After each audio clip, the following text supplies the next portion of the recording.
आज हम पढ़ने जा रहे हैं biology 9th class chapter number 4। Topic is the cell organelles. हमने इससे पहले सेल वॉल के बारे में पढ़ा, सेल मेम्ब्रेन के बारे में पढ़ा, साइटोप्लाज्म के बारे में पढ़ा। आज हम इसके सेल के अंदर के फर्दर स्ट्रक्चर में ऑर्गेनील्स के बारे में पढ़ते हैं। ठीक है, सबसे पहले हम राइबोसोम्स के बारे में पढ़ते हैं। Ribosome is also known as the cell organelle. Ribosome cell के अंदर एक ऑर्गेनील का नाम है। ठीक है, राइबोसोम की अगर हम बात करें तो राइबोसोम जो है वो फॉर्मेशन इनकी होती है न्यूक्लियस के अंदर। सेल के अंदर जो न्यूक्लियस प्रेजेंट होता है उसके अंदर न्यूक्लियोलस एक स्ट्रक्चर प्रेजेंट होता है, उसके अंदर जो है राइबोसोम जो है वो बनते हैं। उसके बाद साइटोप्लाज्म के अंदर फ्रीली डिस्पर्स्ड हो जाते हैं। ठीक है, अब इसके अगर हम स्ट्रक्चर की बात करें तो ये दो सब यूनिट्स कंटेन करता है। एक को स्मॉलर सब यूनिट कहा जाता है, ये स्मॉलर सब यूनिट है, और ये लार्जर सब यूनिट है, ये आप सब देख सकते हैं। ठीक है, अब ये दोनों सब यूनिट जो हैं ये प्रोटीन और आरएनए से मिलकर बने होते हैं। प्रोटीन्स तो हमारी बॉडी के अंदर जो सारे के सारे प्रोटीन्स होते हैं, और आरएनए राइबोसोमल न्यूक्लिक एसिड को कहते हैं। ये एक जेनेटिक मटेरियल होता है। ठीक है, आरएनए राइबोसोमल न्यूक्लिक एसिड को कहा जाता है। अब ये जो राइबोसोम्स होते हैं इनका फंक्शन ये होता है कि ये प्रोटीन सिंथेसिस में इन्वॉल्व होते हैं। राइबोसोम्स जो हैं ये प्रोटीन सिंथेसिस में इन्वॉल्व होते हैं। ये क्या करते हैं, बॉडी को प्रोटीन्स प्रोवाइड करते हैं, प्रोटीन्स बनाते हैं। नंबर ऑफ़ द प्रोटीन्स जो हैं ये बनाते हैं अपने सब यूनिट्स की मदद से। ठीक है ना। अच्छा, ये जो राइबोसोम्स होते हैं ये मेम्ब्रेन बाउंडेड ऑर्गेनील नहीं है, इनके इर्द गिर्द कोई भी मेम्ब्रेन नहीं होती।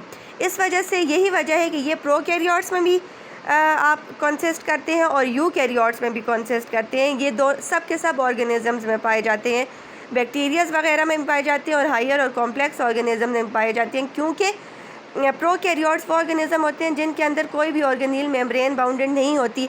तो राइबोसोम जो है वो मेम्ब्रेन बाउंडेड ऑर्गेनील नहीं है, इस वजह से ये वहाँ पे भी पाए जाते हैं। ठीक है, वही बात के राइबोसोम के स्ट्रक्चर की बात करें तो कंसिस्ट ऑफ सब unit made up of protein, और इसके अगर फंक्शन की बात करें तो ये प्रोटीन सिंथेसिस में इन्वॉल्व होता है।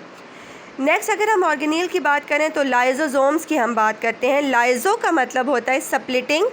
ठीक है, नोट डाउन कर लें। लाइजो का मतलब होता है सप्लिटिंग और जोम्स का मतलब होता है body, splitting body.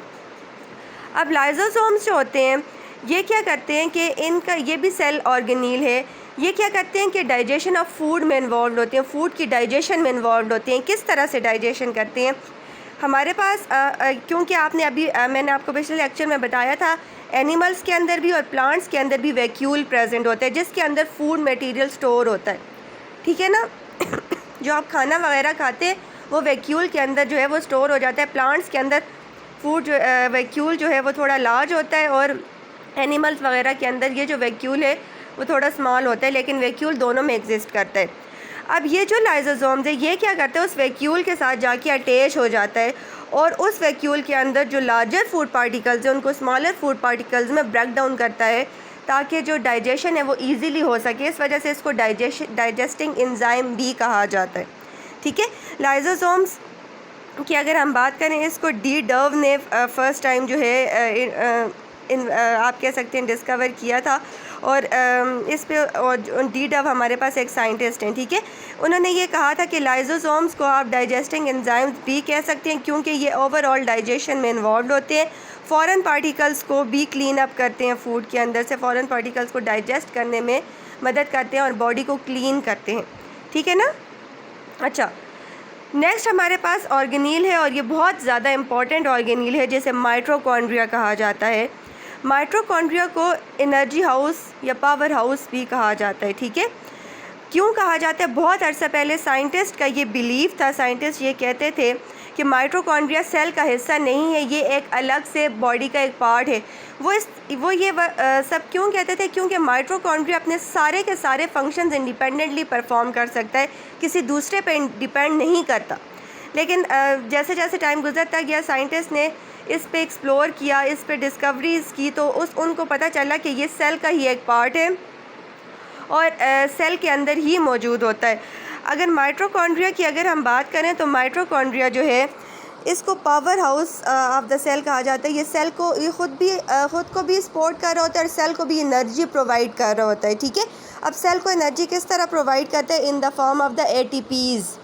In the form of the ATPs cell को एनर्जी प्रोवाइड करते हैं। एटीपीज़ क्या होते हैं, एडिनोसिन ट्राईफॉस्फेट। ठीक है ना।